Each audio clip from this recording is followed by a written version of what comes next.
Terve, mä olen Pasi Talvitie, olen geologi ja tämä on Lauhanvuori, Hämeenkangas, UNESCO Global Geopark.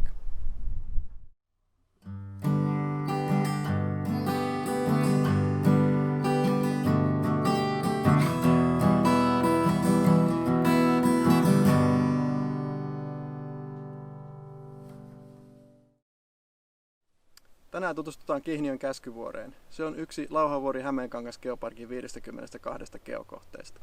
Alue sai UNESCO Global Geopark-statuksen vuonna 2020 toisena suomalaisena geoparkkina. Geopark on kansainvälisten ainutlaatuisten geologisten kohteiden yhteisbrändi. UNESCO Global Geopark on yksi 3 UNESCOn myöntämästä aluestatuksesta maailmanperintökohteiden ja biosfäärialueiden rinnalla. Ja geoparkit edistää geologisen perinnön säilymistä, pyrkii edistämään luonnontieteiden opetusta ja kestävän kehityksen mukaista liiketoimintaa.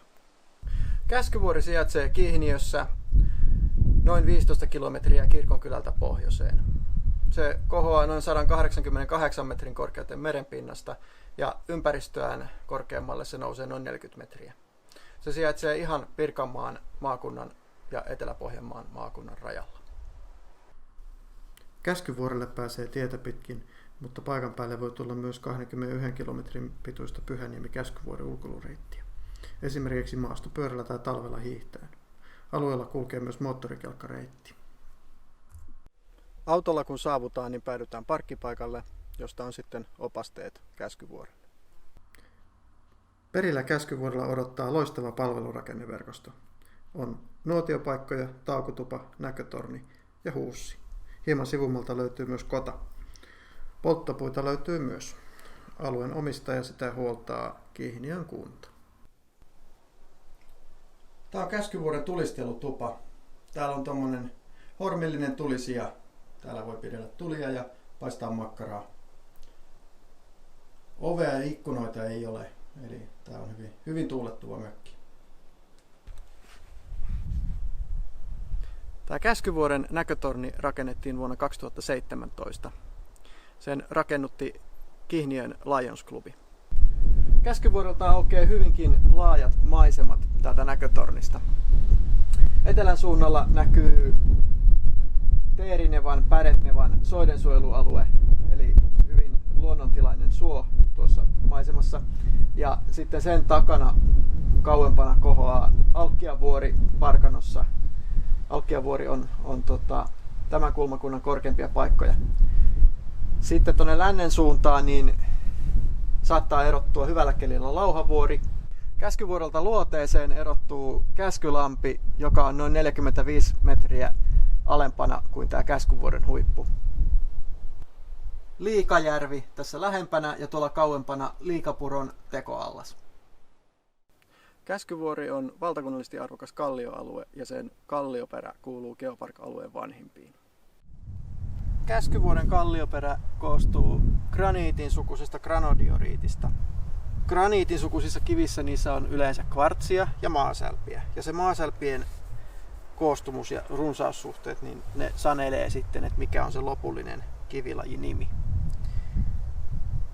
Nämä vaaleat mineraalit tosiaan, niin siinä on kvartsi ja maasälpä ja tässä ilmeisesti on useammanlaisia maasälpiä tässä kivessä.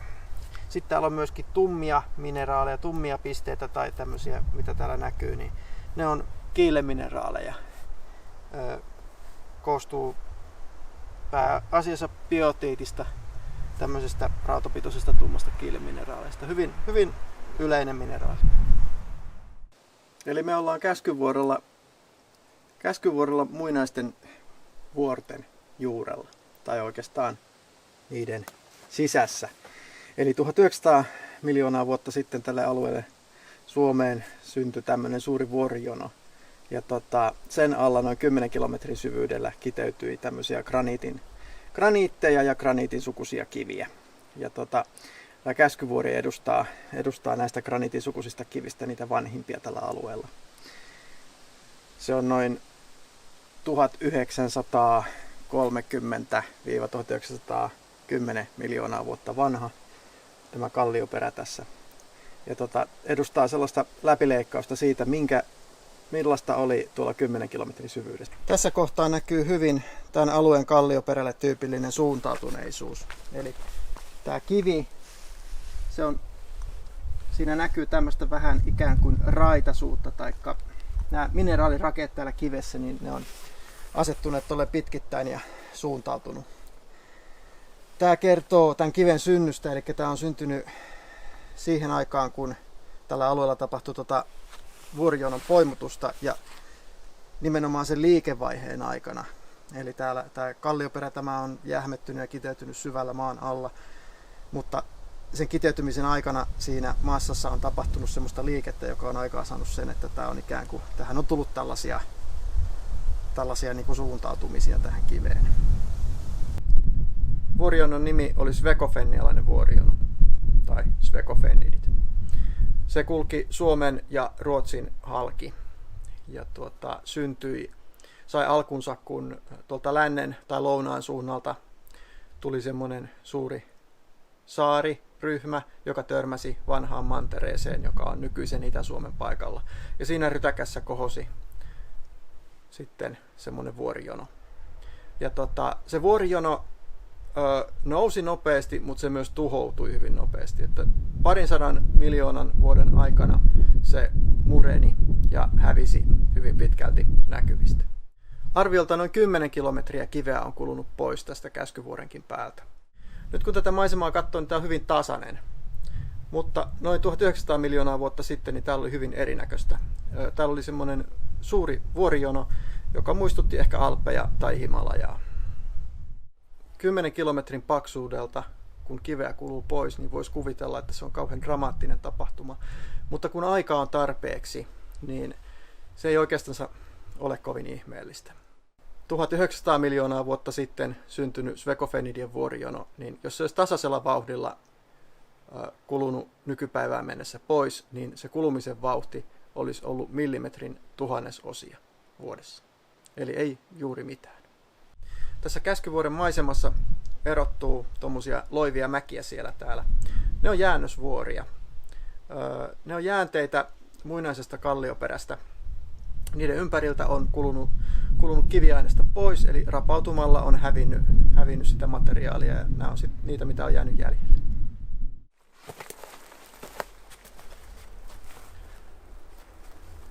Täällä Käskyvuoren huipulla on nähtävissä runsaasti tämmöisiä suuria lohkareita. Ne on irronnut jääkaudella tästä Käskyvuoren kallioperästä, kun melkein 3 kilometrin paksuinen mannerjäätikkö on höylännyt tästä yli. Mannerjäätikkö kun virtaa, niin sen pohjalla vesi sulaa. Se vesi kulkeutuu kallioperän rakoihin ja sitten sopivissa kohdissa se jäätyy se vesi. Ja se jäätyy ikään kuin kiinni siihen kallioon, mutta samalla se jäätyy kiinni siihen mannerjäätikköön. Ja se mannerjäätikkö repii mukanaan silloin lohkareita kalliosta. Tässä on muutamia tämmöisiä lohkareita, mitä täällä Käskyvuoren laella näkyy. Näitä on täällä varsin paljon.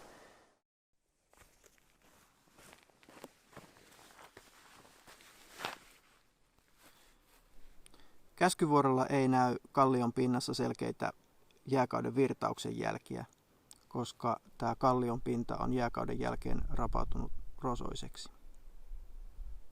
Tässä Käskyvuoren huipun tuntumassa tornin vieressä, niin täällä on tämmöinen hyvinkin sileä kallion pinta.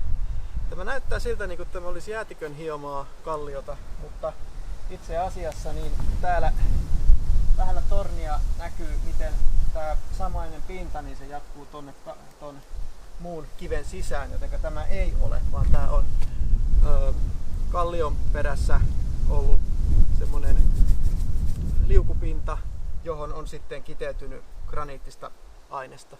Ja se on hioutunut tuolla kallion sisässä. Siinä on ollut toinen kallion kappale tässä ihan vieressä, mutta se on luultavasti jääkaudella jäätikkö vienyt pois ja sitten on jäänyt vain jäljelle tämä yksi pinta. Mutta tämä tosiaan ei ole jäätikön hioma pinta, vaan tämä on kalliossa oleva liukupinta. Graniitin sukuisille kiville on tyypillistä kuutiollinen rakoilu, eli kalliossa on rakoja, jotka muodostaa kuutioita. Ja tässä kohti meillä on Käskyvuoren pohjoisrinteessä tämmöinen paikka, mistä rakoilun rakoilun myötä niin syntynyt tämmöinen tyhjä tila, eli siitä on lähtenyt rakoilun irrottama kivi ilmeisesti jääkauden matkaan, ja nyt siinä on tämmöinen neliömäinen tyhjä huone. Käskyvuoren rinteet ovat jääkauden jälkeen huuhtoutuneet Ankkylusjärven aalloissa. Pohjoisrinteen jyrkät kalliot ovat huuhtoutuneet paljaiksi irtomaista, etelärinteet taas ovat huuhtoutuneet moreenista hiekaksi. Käskyvuoren päällä oli jääkauden jälkeen 10 metriä vettä, mutta maannousun vuoksi vesi laski nopeasti ja kohta Käskyvuoresta tuli saari. Saarivaihe jäi kuitenkin lyhyeksi, vain 200 vuoden mittaiseksi. Merenranta karkasi Käskyvuoren tienolta nopeasti ja jo kivikaudella alue oli asumatonta takamaata. Lähin asutuskeskittymä löytyi tuolloin Kihniön Pyhäniemestä. Kasvillisuus Käskyvuorella on karua. Maaperä on ohut tai sitä ei ole juuri lainkaan. Notkelmissa on paikoin pieniä kosteikkoja. Mänty on alueen valtapuu, mutta metsä on harvaa. Alueella viihtyvät tyypilliset metsälinnut, kuten korppi tai palokärki. Näkötorni on hyvä paikka kiikaroida lintuja.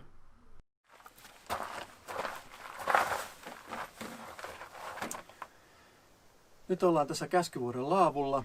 Tämä on tämmöinen kallion kylkeen rakennettu tulistelupaikka. Tänään on kuitenkin metsäpalovaroitus voimassa, joten me ei nyt tehdä tulia. Sen sijaan mulla on voileipiä ja termospullossa kuumaa juotavaa. Eiköhän sillä pärjätä.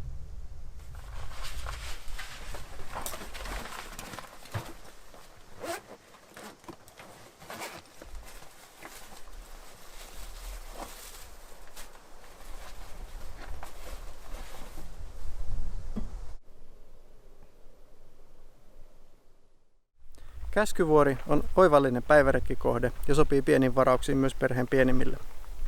Siellä on paljon nähtävää, sinne on helppo mennä ja siellä on hyvät palvelurakenteet. Maastot on paikoin haastavia, mutta näkemisen arvoisia.